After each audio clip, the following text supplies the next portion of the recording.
Maybe you don't realize who your father's mixed up with. My father was kidnapped.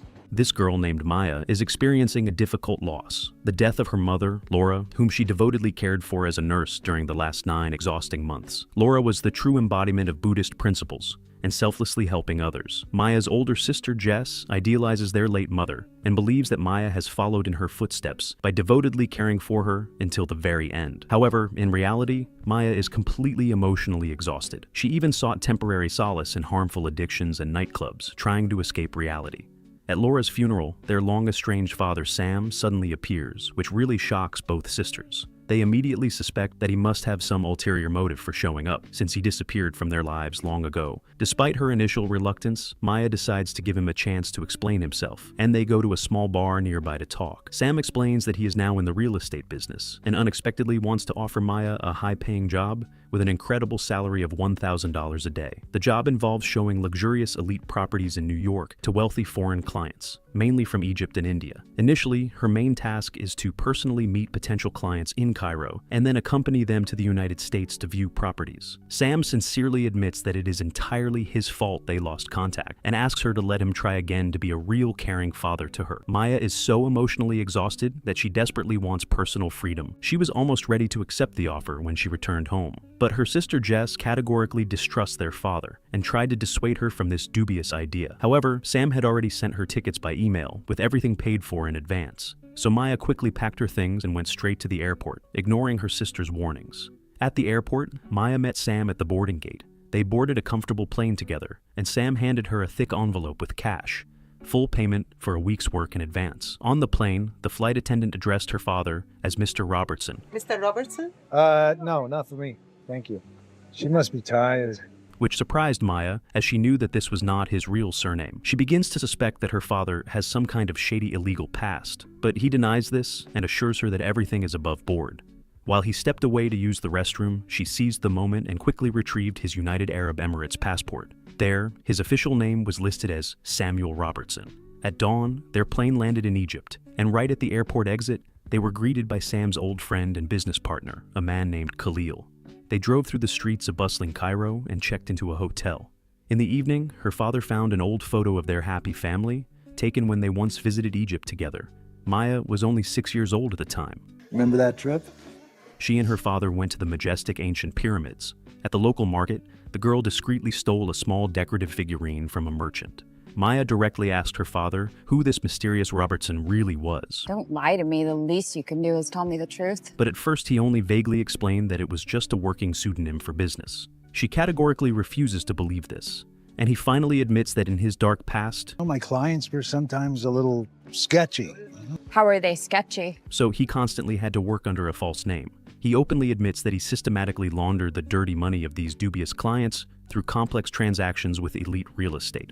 Sam once lived in Turkey, where he officially worked for the U.S. State Department. He was a real spy. He openly admitted this to Maya during dinner at a restaurant. He asserts that her late mother, Laura, was fully aware of his occupation, and that is why she deliberately chose to take her young daughters away from this dangerous life. Her father wanted to urgently show his daughter something important for work on his tablet, but Sam's cell phone suddenly rang, and he quickly stepped aside to talk privately.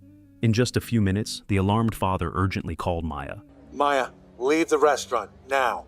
Get my iPad and walk away. Immediately take the tablet and leave the restaurant without attracting attention. Several police cars with flashing lights quickly arrived, along with a member of Interpol named Erica, but her father sternly ordered her to calmly walk past them. It was a serious police raid. Sam instructed his daughter to walk quickly to a cafe nearby. Her friend Khalil was already waiting for her there, and she couldn't get through to her father on the phone anymore. Khalil explained anxiously that he had seen how 2 armed men roughly pushed her father into a dark van with no license plates. Khalil promised Sam to protect Maya, so they cautiously went to a completely different hotel.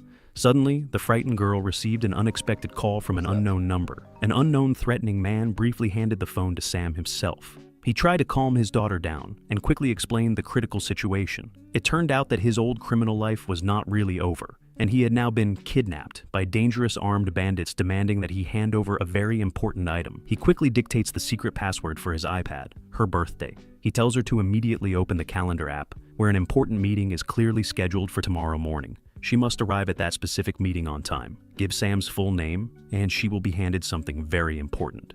Her father warned his daughter not to tell anyone about this task, not even Khalil, and that she must immediately destroy the iPad. She has exactly 2 days. Maya asked Khalil to go to their previous hotel and bring all her belongings. She really needs her laptop. She remained alone and took the moment to quickly call the official hotline of the U.S. Embassy in Cairo. I think my dad's been kidnapped. But the embassy employee informed her that the office only opened at 7 a.m. local time. She quietly left the hotel unnoticed and walked alone through the dark streets at night until dawn, straight to the embassy building. She stood anxiously in line when suddenly the same familiar police cars she had seen near the restaurant quickly arrived.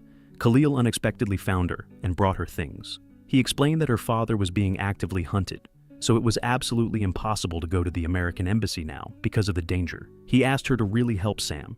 I'll do it. She carefully found the right meeting location in her tablet calendar and resolutely went there alone. She wandered through the unfamiliar streets of the old city and finally found the right location in the market. She confidently gave the name Sam Welsh to the local merchants, but they did not understand her. However, when she tried to say the name Sam Robertson, they immediately understood. She followed all the instructions and finally received the mysterious item. When she carefully opened it and read the documents inside, it turned out to be confidential access data from a private cell in the prestigious Royal Bank of India in Delhi. Maya had no idea what was really going on and finally decided to call her older sister Jess at home. Jess was really shocked and simply urged her to go straight to the nearest airport and fly home to safe New York. Maya still wants to help her father and fly on to India, but her sister categorically does not understand and scolds her. Maya bought a ticket to Delhi and boarded the nearest flight to India. After landing, she exchanged her currency and took a taxi to the hotel. Suddenly, on the way, she unexpectedly received an alarming message from an unknown number with a photo of her father as proof. She quickly paid for a modest hotel room. Maya went to the bank indicated in the documents and sat down at the consultation desk. She handed the necessary documents to the bank employee, who led her to the safe deposit box room. The employee opened the right box and tactfully left Maya alone. She nervously looked through the entire contents of the box, but there was no cash or any documents, only a compact hard drive in a protective case. She quickly called the number that had been sent to her earlier, where the same unknown person gave her specific instructions. Tomorrow, she had to go to the big market in Delhi, where the right people would meet her, tomorrow morning at exactly 10 o'clock.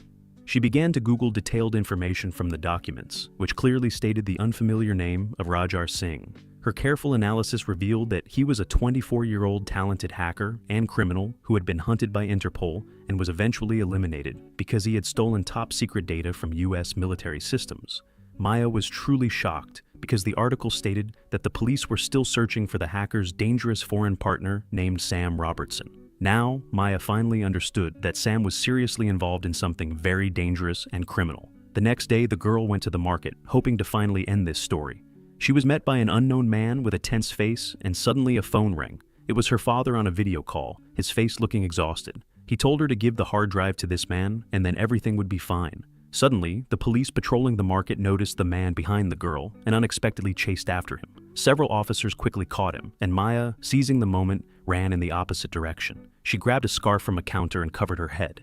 Erica from Interpol was with the police and coordinated the operation, but Maya still managed to escape.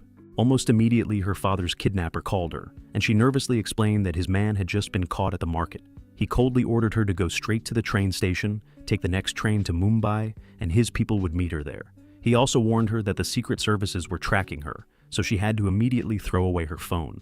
She did not throw away her phone and quickly took a motorcycle taxi to the station. Police patrols accidentally noticed her, and she looked back in horror as they approached. Maya asked the driver to go as fast as possible. Aren't they looking for you, ma'am?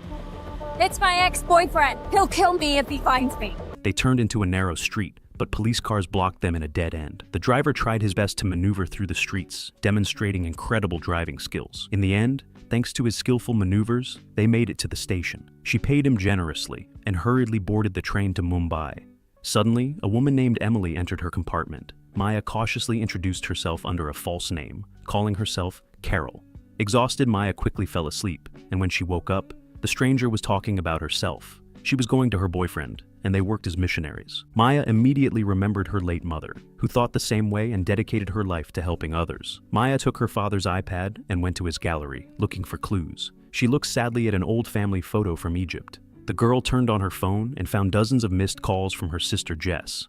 Suddenly, an unknown number called. She quickly left the compartment and cautiously picked up the phone. It was Erica from Interpol. She demanded that Maya come to the US Embassy immediately because she had a hard drive containing classified information. She also informed Maya that her father had contacted North Korean representatives, and that now the Secret Services were looking not only for him, but also for Maya as an accomplice. Erica tells the girl the cruel truth. It turns out that her father had been lying to her about everything.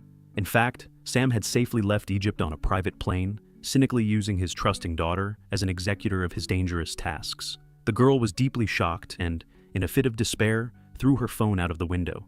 She felt betrayed and used. Maya opened her father's iPad again and carefully read his emails, searching for answers. She unexpectedly found Sam's personal details and the address of his apartment in Seoul, South Korea. When Emily left the compartment, Maya quickly looked through her fellow traveler's bag and noticed a British passport. The train gradually slowed down. Maya accidentally noticed a group of men who looked threatening, and as if they were looking for someone, looking for her. He barely noticed her face through the train window, but she quickly ran and desperately tried to open the heavy emergency door. She managed to get through it, and Maya found a taxi and drove to the nearest airport. She stole Emily's passport before fleeing the train, and sincerely hoped that she would be able to pass through international control under someone else's name. The border guard carefully entered the data and, to her surprise, confirmed her identity. Shocked and relieved, she headed for the plane and finally arrived safely in modern Seoul. Maya bought a new cell phone and searched for the right address in an unfamiliar city. She found the right building and entered the code for apartment 807, but just in time, a young man came out, and she went inside. When she reached the 8th floor, Maya was surprised to see a young woman with a child coming out of the apartment. Maya quickly left the building and cautiously ran after them, following them down the street. The woman and child stopped and sat down at a table in a cozy restaurant. Suddenly, Maya literally froze when she saw her father. The little girl happily called out to him. And at that moment, Maya's world turned upside down. She felt hopelessly betrayed, cruelly deceived, and cynically used by her own father. She just quickly walked away, trying not to cry in public. She had the number of her father's alleged kidnapper written on her hand. She coldly demanded to speak to her father, threatening that otherwise she would go straight to the embassy with all the information. She stood across the street from the restaurant and saw her father come out onto the street and call her. He continued to skillfully pretend that his life depended on her, but she calmly admitted, No, I'm stupid. Very stupid. He immediately realized that the girl had exposed everything. Sam nervously justified himself, saying that he had no choice but to lie because the police were following him. He finally saw his daughter standing across the street. He begged her to give him the disc, repeating that time was running out, but she abruptly hung up the phone. Maya walked through the evening-lit streets of Seoul, seriously thinking about what to do next. Late in the evening, her father called her again from a different number. He finally admitted that he had lied to her a lot. But the truth was that without this hard drive, he was really finished. His creditors would liquidate him. He cynically tried to manipulate his daughter, saying that this hard drive would provide them both with a lot of money for the rest of their lives. Maya connected the hard drive to her laptop and carefully reviewed the top secret information about the financing of various secret projects. She arranged to meet her father at the famous Hangang Bridge in exactly 1 hour. He showed up on time, looking agitated, and the first thing he did was sincerely thank her for everything. But she coldly cut off his long speech. Maya threatened to throw the priceless hard drive into the river. Before the trip, she had hoped deep down that she was at least a little important to her father, and that perhaps she could restore their broken contact. That was why she agreed to fly to Egypt with him, not because of the promised money. He said he loved his daughter, and simply saw in her a strong character and sharp logic. Maya suddenly threw the disc into the cold river water, and Sam, instantly enraged, hit her in the face. He verbally abused her with insults. Suddenly, an unfamiliar Korean passerby ran up and decisively pulled Sam away from the girl. He offered her help and wanted to call the police immediately, but she refused. Maya walked along the long bridge in shock and wandered aimlessly through the streets. With her real passport, she headed to the international airport and called her sister Jess on the way. Maya briefly told her that Sam now lives here with a new family, but she didn't tell her sister any details about what really happened. On the plane home, Maya thought long and hard about why her father had been so cruel to her. The girl finally landed in the United States after a long journey. However, her native New York greeted her with police officers and security agents. One of the employees thoroughly searched her backpack, while another conducted a personal search of the girl herself. Maya had a noticeable bruise on her face, a mark from her recent collision with Sam on the Korean bridge. The girl waited patiently under police supervision when suddenly an official member of Interpol appeared and contacted Erica directly via video link. Erica was amazed at how Maya had managed to get to South Korea, completely undetected by all tracking systems, and she had already learned that their extremely valuable hard drive had been thrown into the river under the Han River Bridge. Erica sternly warned the girl that the hard drive contained important secret data, as well as millions of dollars in digital cryptocurrency. She was supposed to bring it to Interpol, but she defiantly disobeyed. Erica sharply called the girl a naive fool, as irresponsible as her criminal father. But she was not detained. The girl finally arrived home, to her empty apartment, where she had lived with her mother for many years. She hugged her late mother's clothes and cried bitterly. Only now did she truly feel the heavy grief of loss, realizing how much she missed her. Jess suddenly rang the doorbell. It turned out that a package addressed to Maya had arrived at her address. Her sister assumed that Maya had ordered something for herself, but no, it turned out to be something else. Maya had thoughtfully sent this important package to herself from Korea, but she wasn't sure if she would be able to pick it up herself, so she gave her sister's address. Maya categorically refused to open it right then and there. But while Maya stepped into another room, Jess opened the mysterious package. Inside was the original hard drive. It turns out that during her emotional confrontation with Sam on the bridge, she had cleverly thrown a fake one into the water. Jess had no idea what the device was, and Maya mysteriously called the hard drive her inheritance from her father. The digital balance did indeed contain millions of dollars in cryptocurrency, and she had already successfully and discreetly transferred it to her personal digital account. She skillfully deceived absolutely everyone around her, her father, Interpol, and the criminals.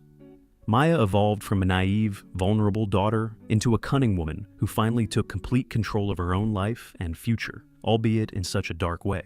Thanks for watching, and don't forget to subscribe to the Movie Fist channel so you don't miss out on other interesting movie plots.